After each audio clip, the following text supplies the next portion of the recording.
Hello and welcome back to the BRITs Top Table podcast with Mastercard. The podcast where Sideman and I leave the comfort of our homes in the Shard and travel to an undisclosed location to interview the biggest stars in music and entertainment. I was not in the Shard, sir, but that is right. It's just two guys chatting to your favourite celebs about the biggest night in British entertainment, the Brits. Today we're joined by the DJ making history as the first ever female to host the rap show on BBC Radio 1 and 1 Extra. Her signature catchphrase is no requests. Yes. So, would you make some noise? Actually, don't make some noise. Actually, maybe make some noise. Anyway, it's Tiffany Carver, everyone! Do you get it? Because I was saying I was making a request. Yeah. Do you get it? No, do you know, Yeah, do you okay. know what? I bumped into Lewis Capaldi, which was a dream of mine, at wow. like some after thing. And he was asking me basically what my brand's called. And I was like, no requests. And he was like, oh, sorry for asking. And I was like, do you know what? That's so funny. He stole my joke. Yeah, he did it first. Sorry. Also joining us is an unofficial member of Little Mix. She's a songwriting mastermind, writing hits for Little Mix, Mabel, Clean Bandit, and Dua Lipa. And she's been busy dress shopping as a bride-to-be. It's Kamille! Whoa. Hello. Can I ask you a question, guys? Yeah. Remember that show, Don't Tell the Bride? Yes. Where your Yeah. husband has to plan your whole wedding day? Yeah. Right? Out of Sideman and I, if you was marrying either one of us, which is, you know, there's great potential during this podcast, who would you pick to plan your wedding Neither out of you. us I'm two? sorry. Neither Oh, of you. absolutely not. Why? I would Why? never trust Parody. either of you with my wedding. I am absolutely flabbergasted and appalled by your lack of what belief venue? in What our... venue would you choose, Sideman? Okay. My mum's house, number one. What, to get married in? Already, it's a fail. It's a bungalow. Does that work for you? No. You can't be doing No. that. How could you ever doubt our creativity? I think me and Munya would plan you the most masterful, you're too creative. matrimonious. Can I say where I'd plan the Okay, wedding? go on. Okay. I've got this all planned out. I've got my proposal planned out. So what I'm going to do, I'm going to take you to this place in Bosnia, right? There's this beach. You've got where, enough, bro. Hang on. There's this beach where the ocean perfectly reflects the sky. So it's like standing on a mirror, and they call it the place where heaven meets earth. So when I propose, my plan is, and you know, this is me hoping that no one ever listens to this, but my plan is to take said lady there and go, this is a place where heaven meets earth. I don't know if that place exists, but you're the closest I'll ever get to it, and then give her the ring. Wet. Why have you, Tiffany looks disgusted. You've been thinking about this Wet. a lot, right? It's just rolled off your tongue. Like you've been thinking about this all the time.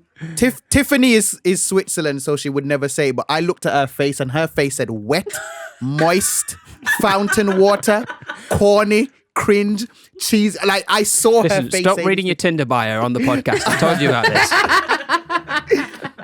No, but I would create the ultimate wedding ceremony for Tiffany. It would be so perfect. You would have J Hus would marry them, right? You know what I mean? Sick. Yeah. You know what I mean? Like he would be in black, right? Yeah. And then she would be in white, and then he would be like, came in the black one, left with the white one. Oh, do you see what I'm saying? Yeah, that's hard. And that's just off the top of the dome. All right. You know, I would. Okay. Okay, I think what it's fair to say that Kamille, it's not too late to ask me and Sideman to plan your wedding to your future It's husband. not happening, guys. I'm sorry. I just would never Okay. trust you with anything that important, like a wedding. Being 29 years old now, about to head into my 30s, and going to church all my life, I have to do this. Kamille, are you sure? Just blink twice if you're sure. Are you sure? Yeah, and being 18, you know, to be honest, I don't know much about this kind of stuff, so you know, I Being think you're probably 18. making the right decision. You just literally made my headphones fall off. I'm so sure.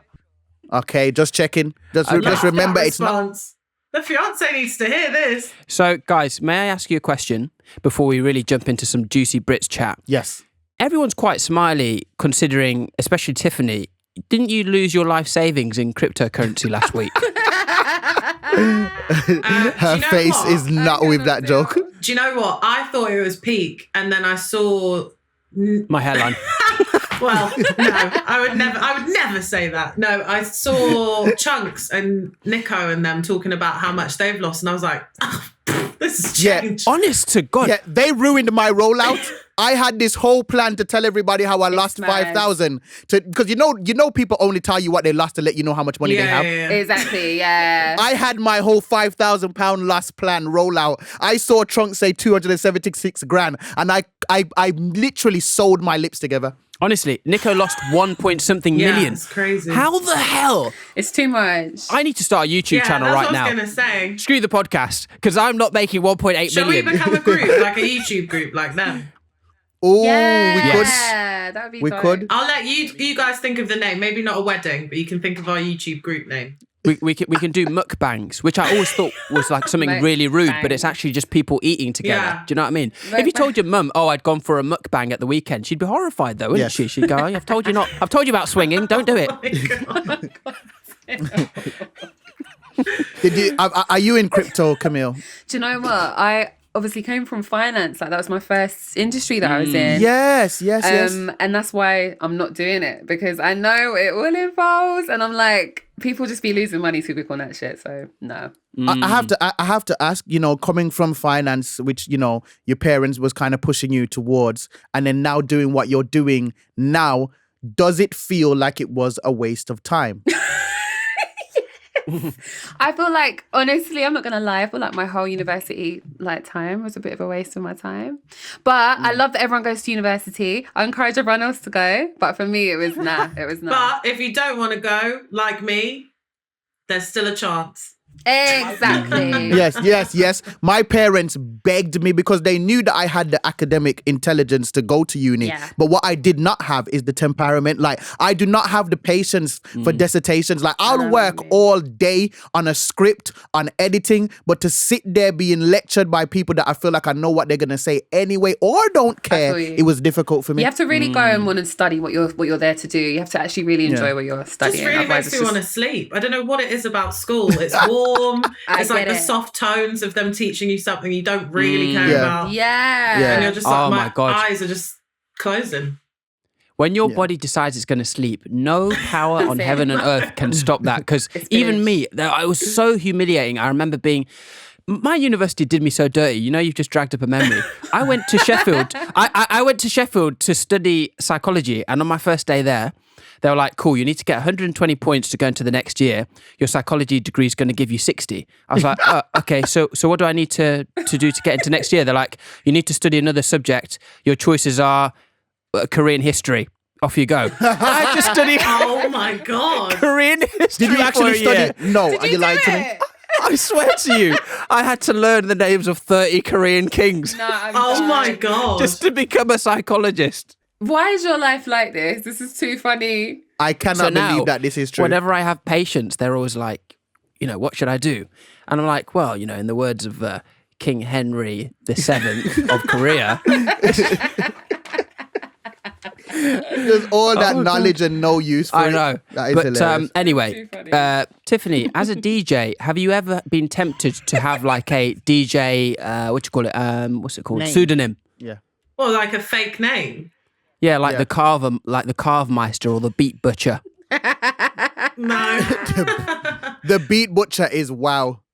I think sometimes in hindsight, I wish I did have a name, like almost like a stage name, because now when people are like, "Are you Tiffany Calver?" it reminds me of being told off as a kid and like hearing my name in full, and it's just like that weird government name connection there. That's a bit strange, but I didn't think far ahead enough.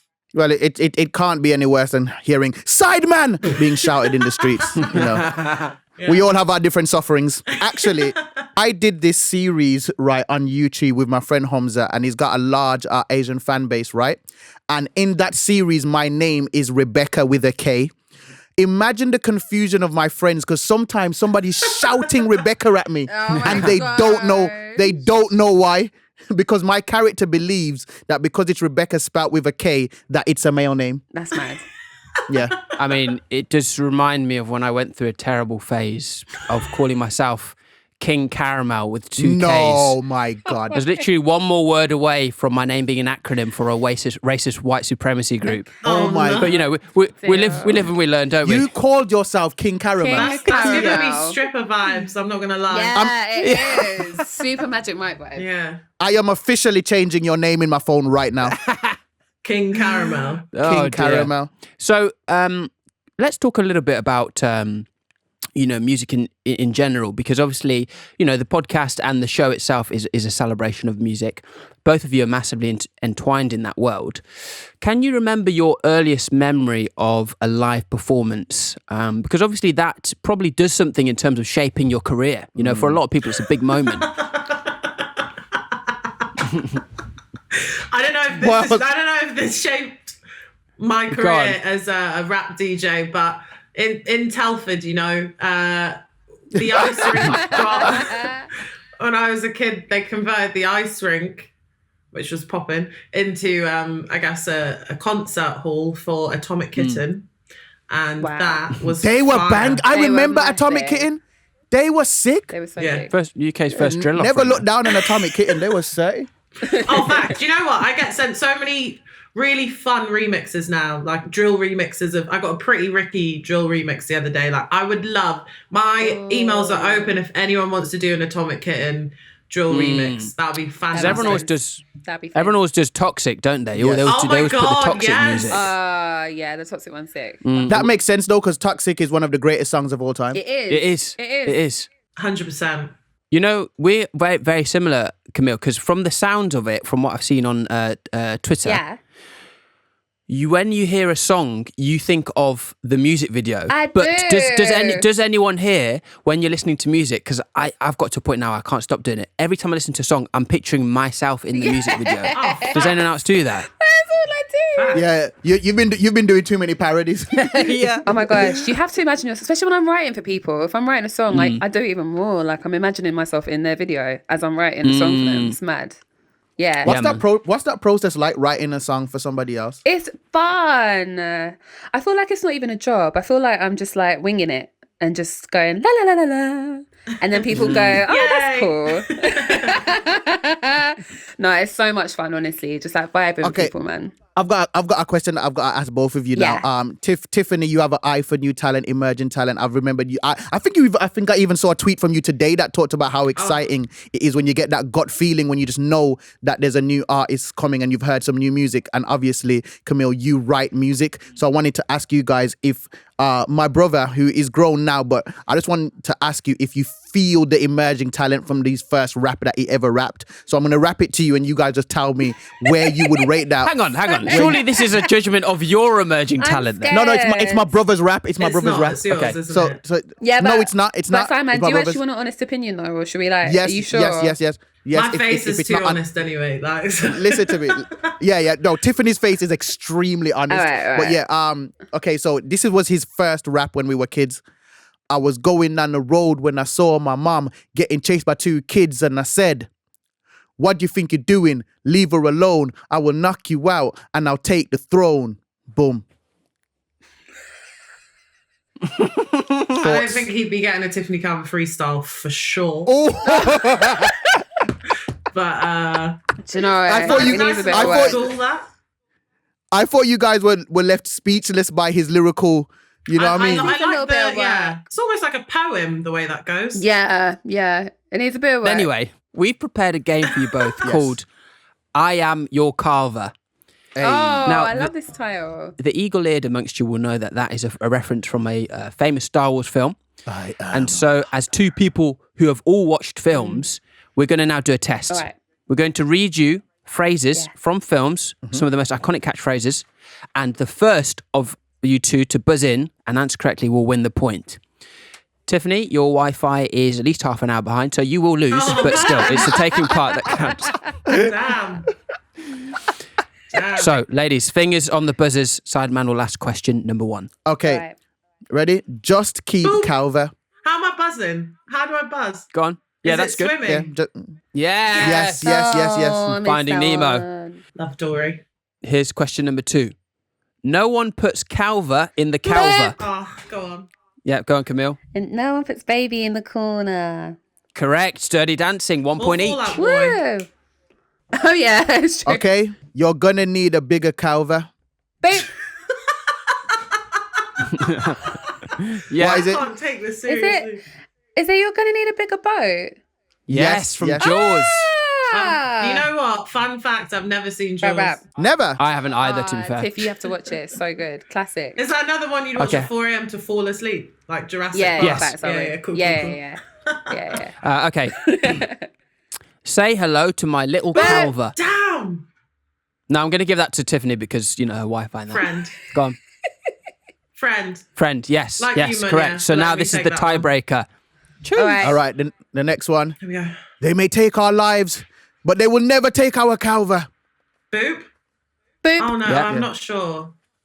Guess. Freedom? Yes. Hey. Man. You Well guys were done. way better at this than I would have been. Is that from No, you did Braveheart? fantastic. That is from Braveheart. Yes. Banging Oh film. man. It's time to play our other game, Guess Kazoo. Kazoo. Now in this game, Sideman and I will be listening, well, we'll be pricking up our little ears to listen out for chart toppers that you two will be playing for us on the kazoo. It's now a competition between I and Sideman. Oh, I So love you can it. decide one at a time what song you want to play and we'll try and guess it. We will start with Kamille, songwriter, professional musician. Yeah. Play us a mainstream song on your kazoo and we'll try and guess what it is. Okay, here we go.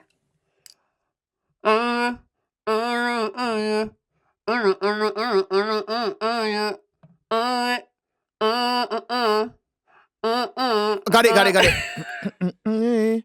Come with me. Drake, Grease. Yeah.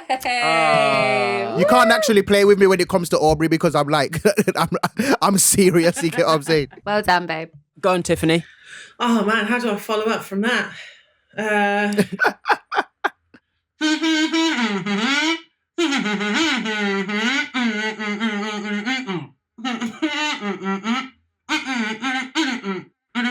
Oh, okay. I got it. Is that RD's verse on Body? Oh, I'm having a good day today. Okay. that was great. Yeah, Thank you. Camille, your turn. All right, here we go. All right. Oh, Peaches. I can't play. Peaches, Justin Bieber. Yeah. That is my tune. That is I my. love wanted that to song. join in and this isn't even I wanted to win that one so bad. Okay. What happened to let the song play for a couple seconds? Sorry, But yeah. no, but I saw you trying to go for it. Okay, let's hear your last song, Tiffany. Okay, cool. All right. Oh, I know this one. I know it. Lil Nas X, Call Me By Your Name, Montenegro. Yeah. Yeah. Wow, you gave the full title. Is that what it's Yeah, called? it is. Montero. Montero. Montenegro. Montenegro. Oh no, yeah, no, it's Montenegro. Montero. So it's a draw then. So it's a draw. Nice. It is, which Look at you excited. That's Relax. it is. Oh, ladies and gentlemen, that was Guess Kazoo. Camille, I wanted to ask you, how does it feel to kind of like be making more of your own music, and what's that process like in terms of being somebody that's made such chart-topping bangers for other people? Is there pressure Oh my that gosh, comes with there's that? so much pressure. I'm so shook. Like most of the time, I wake up just shook. I wake up like in a cold sweat because it's a lot of pressure, but I am enjoying myself. I love making music, so I'm just gonna enjoy it and be shook Now- at the same time. Yes, that's. I'm always a fan of that. I'm always a fan of that. And I want, like, being shook don't mean that you can't. And I wanted to ask both of you in terms of Body, and what it's doing in the charts right now. It's been so successful. I wanted to ask you guys, as somebody that, Tiffany, you know, you look out for new music. You say when you get a gut feeling, and of course, Camille, this is what you do. You write bangers, right? If you had heard that song, would you have known? No. I think anyone that says yes is lying. But I know, I say yes because of the beat. yeah, but this is the thing. There are so many things that come into play that I knew it would be big. But Yeah, me it's too. it's still, to me anyway, it's still such a new thing for rap, especially unless it's an album, Yes. because that's been quite consistent. To chart so Yeah. so high. And the fact, it was the first drill song to go number one. So Yes. I don't think anyone's calling it. Like, they will be lying if they say they were. But that's what makes it great, yeah. Exactly. I love the unexpected ones. As you said, there's so many elements that come into play when it comes to, the TikTok challenge of it all. Yeah. Oh my and God, then yeah. just the... Exactly. These guys, they just know the right names to use. I Like, know. maybe if we use some other names, maybe if it wasn't Adiola, maybe if it was Monica, it wouldn't work. Exactly. You know what I mean? Bring Like, up all the true. adiolas inside. Trust me. yeah, how do they know which name works? Adiola. He literally got 4 syllables. Yeah, Did Fiona. syllable Tina name. write They're the hook? I'm trying to remember from the recording of him doing it. No, and that's the question I was gonna ask you next. Tion did a recording of it, and he was like, before he had put the words in it, he kind of like mimed it or hummed it. It was like, Yeah. and a hun and a hen and hen and hen. So I wanted to ask Kamille, do you write like That's that? exactly how I write. I think he should release that. Have you seen that he's released a new version with Jack Harlow? Yes. Yeah, I saw. They're really going for it. And the US remix, yeah. I love yeah. this. And another one. And another one. Yes. And They're another gonna keep one. going. I'm just sitting by my phone waiting for the call for the Birmingham remix, but I haven't received that call yet, but hopefully. Sideman, do you know what? That is exactly how, though, we write in the studio. Like, that's exactly how it goes. You just vibe it out, and then afterwards, you'll hear a lyric in there somewhere as well, usually. Yes. And then you just go from there. Do you feel silly when you're doing that at first? Yeah, especially if I'm in a room full of people. Like, I remember when I was working with Hedy, and I was doing that on the mic, and all him and his friends were like looking at me like I was mad. But Little did they know. Little did they know. We got Ain't It Different. It's a vibe. Do you know what I mean? Wow. But yeah, it can be embarrassing sometimes in the studio, I'm not gonna lie. So obviously, so many people are saying that TikTok has become a very instrumental part of marketing a song. But as a writer, how does it feel not only to be writing to, create a masterpiece, but also writing to impress billions of children across the world on an app? I Like, how actually do you? think it's Is that not easier. stressful? No, it's easy because if you think about it with TikTok songs, they just want something fun and interesting, and usually they want a challenge to go with it. Like, I put out my song Mirror Mirror, and it went to number 1 on UK Top 50 on TikTok just through a dance. Wow. So it's just more fun as a writer. I feel like it's even more you can just do whatever you want and make it super catchy, and yeah. It's a vibe. But do you think that if everyone is thinking, okay, be catchy, be cool, have fun, we're going to That's been the lose? music industry for years. How do you feel about I think that? it was the stage prior to. So like, I think that there was a time when artists was writing, imagining how am I going to perform this? What's going to be the drop the mic, drop the beat moment, and then let the crowd say it. I think TikTok is the new version of that. What's the TikTok challenge that can come out But the of thing this? is, the more you try and like plan and think about TikTok, you can never understand it. That's the one thing Yeah. about it. Like, anything can be big on TikTok, and it's so hard to know. Untamable beast. I can't. I literally don't know how to use TikTok to save my life. But Yeah. what I will say Yeah. is I do think it's so interesting the way people will be like, oh, TikTok's ruining music and all of this stuff.